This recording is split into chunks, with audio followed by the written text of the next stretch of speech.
Assalamualaikum everyone, hope you guys doing great. Welcome back to my channel and we have to continue from our chapter number 6 which is salary income. तो हम लोगों ने जिस topic आज देखने हैं वो है हमारे पास प्रॉफिट इन लिeu ऑफ और in addition to salary. So we have to continue from here. चलें जी, इसके अंदर जो चीज़ें इंक्लूड हो रही हैं वो देखते हैं कौन कौन सी चीज़ें इनमें इंक्लूड होती हैं. Any amount received as consideration for an agreement to enter into an employment relationship. कह रहा है कि कोई भी अमाउंट जब भी आप एक एम्प्लॉयमेंट रिलेशनशिप के अंदर आते हो, यानी कि आप इंटरव्यू देने गए हो किसी फॉर्म को, तो आप एक एम्प्लॉयमेंट रिलेशनशिप के अंदर आ जाते हो. अगर वो आपको सिलेक्ट कर लेते हो और आप भी एग्री कर लेते हो, ठीक है, कि आप एग्री हो ये जॉब करने के लिए, तो आप एम्प्लॉयमेंट रिलेशनशिप के अंदर आ जाते हो. तो कहता है एम्प्लॉयमेंट रिलेशनशिप के अंदर आने के टाइम पे जो आप एक एग्रीमेंट साइन करते हो, ठीक है, आप एक एग्रीमेंट करते हो कि हम इस फर्म के साथ एसोसिएट हो चुके हो. आप उस टाइम पीरियड के अंदर, उस टाइम के अंदर आपको जो अमाउंट मिलेगी, कोई भी वो आपको अमाउंट दे सकते हैं, तो वो भी आपकी एडिशन टू सैलरी यानी कि प्रॉफिट इन लिeu ऑफ होगा.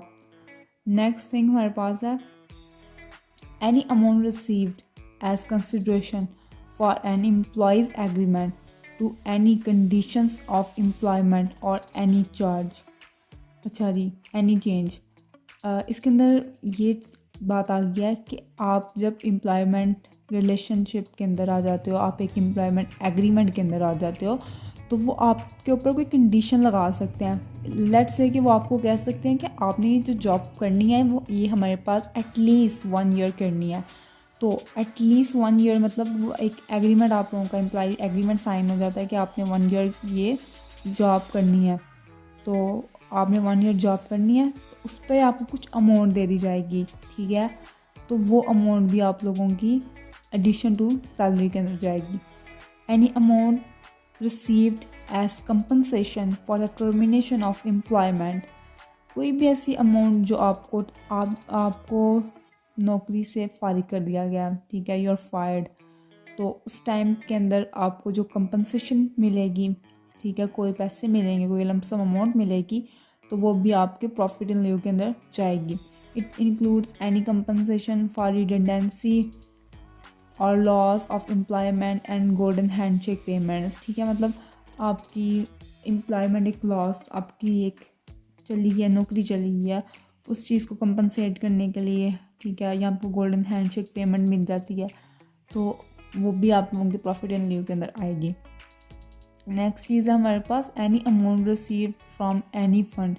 कोई भी ऐसी अमाउंट जो आपको फंड से मिलती है, जैसे प्रोविडेंट फंड हो गया, ठीक है, constituted by the employer to the extent to which the amount is not a repayment of contribution made by the employees to the fund. मतलब वो अमाउंट आपके एम्प्लॉय की तरफ से होगी, तो वो भी अमाउंट आप लोगों की प्रॉफिट इन लिeu के अंदर आएगी. कोई भी आप फंड में आप अगर आपका एम्प्लॉय पैसे जमा कर रहा है, एम्प्लॉयर आपका, और वो आपको पैसे मिल जाएंगे जब आप जॉब छोड़ेंगे या फिर साल के बाद, तो वो भी आपका प्रॉफिट इन लिeu के अंदर आएगा.